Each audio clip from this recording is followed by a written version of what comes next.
Simone Cesati, pilota impavido, vice campione del mondo Powerboat P1 2006, geniale disegnatore di carene, sembra aver sviluppato anche le sue doti di designer. Che ne dite di questo Albatro 32?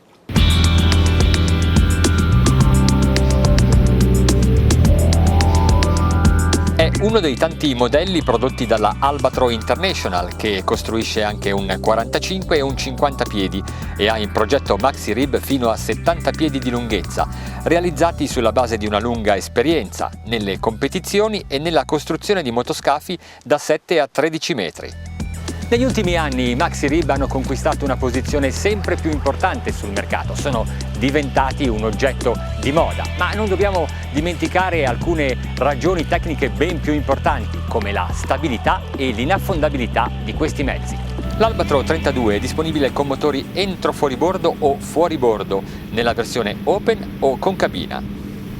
Siamo all'estremità nord del lago di Como, questa zona si chiama Pian di Spagna e questo è l'Adda, l'immissario che a sud, dopo la città di Lecco e il lago di Garlate, diventa anche l'emissario di questo specchio d'acqua.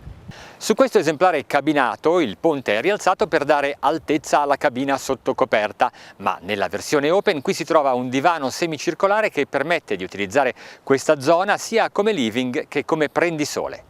La poppa simmetrica è sinonimo di eleganza e poi i due corridoi laterali facilitano la mobilità a bordo. Questa chaise longue, che nelle forme ricorda molto l'originale di Le Corbusier, è particolarmente comoda.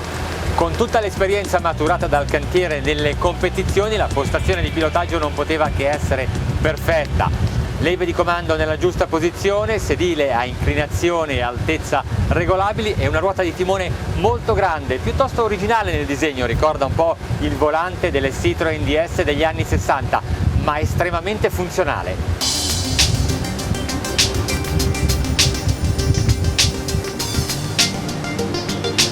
All'interno del cassero si trova una cabina che forse non è indispensabile, ma che offre la possibilità di usarlo come uno yacht. Perché non provare il divertimento e la libertà di una crociera spostandosi ogni giorno, scoprendo nuove coste, pernottando a bordo? La cucina è completa di piastra di vetro ceramica, troviamo poi un divanetto con rivestimento di microfibra, la cuccetta per due, il bagno separato con WC elettrico, lavello e doccia.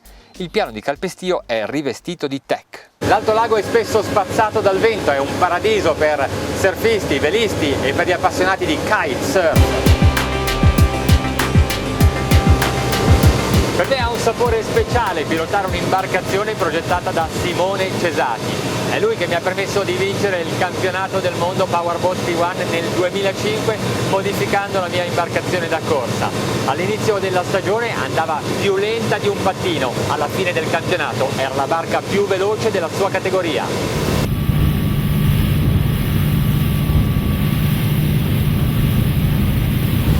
Qui l'esperienza, la tecnologia, la capacità sono messi a disposizione non dei piloti ma dei diportisti per navigare sempre in modo ottimale, sul liscio, sul mosso, alle andature di crociera o in piena velocità.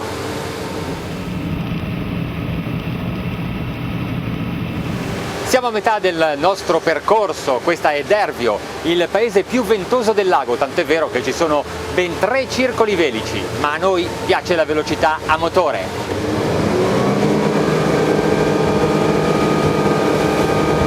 I motori sono piccoli, appena 220 cavalli, ma questo è un valore aggiunto perché se basta poca potenza vuol dire che la carena naviga bene, l'assetto è quello giusto e che la costruzione è molto leggera. Nella nautica leggerezza vuol dire tecnologia.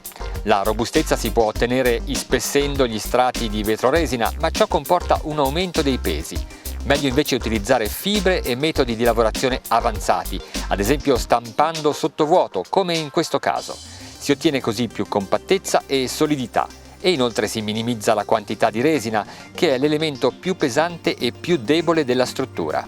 Albatro ha stampato in questo modo le sue barche da corsa da 90 nodi e così stampa le sue barche da diporto. Il lago è lungo circa 27 miglia e a metà si divide in due rami, con Lecco da una parte e Como dall'altra. A tutto gas, con questo Albatro 32 bastano meno di 40 minuti di navigazione per percorrerlo da nord a sud. Lo scafo infatti supera i 40 nodi di velocità, ma questa è la versione più lenta, con due motori da 220 cavalli. Pensate che il modello può montare due entrofuoribordo Mercruiser da 430 cavalli. È molto piacevole godersi il lago senza problemi di traffico, di parcheggio o di autovelox. Ad alta velocità va guidato in punta di dita e la regolazione del trim ci permette di trovare il giusto equilibrio. Ha una prua affilata, non teme le onde e tiene la rotta con grande precisione. Siamo arrivati alla nostra meta di oggi, il punto in cui il lago si divide nei due rami. Questa è una delle più belle località d'Italia, Bellagio. Il nostro test termina qui, ma l'Albatro 32 non si ferma. Sarebbe riduttivo limitarne la navigazione nelle acque di un lago. È un mezzo che può portarvi anche in alto mare alla scoperta di orizzonti ben più vasti o di splendide insenature ridossate in cui godersi la vita.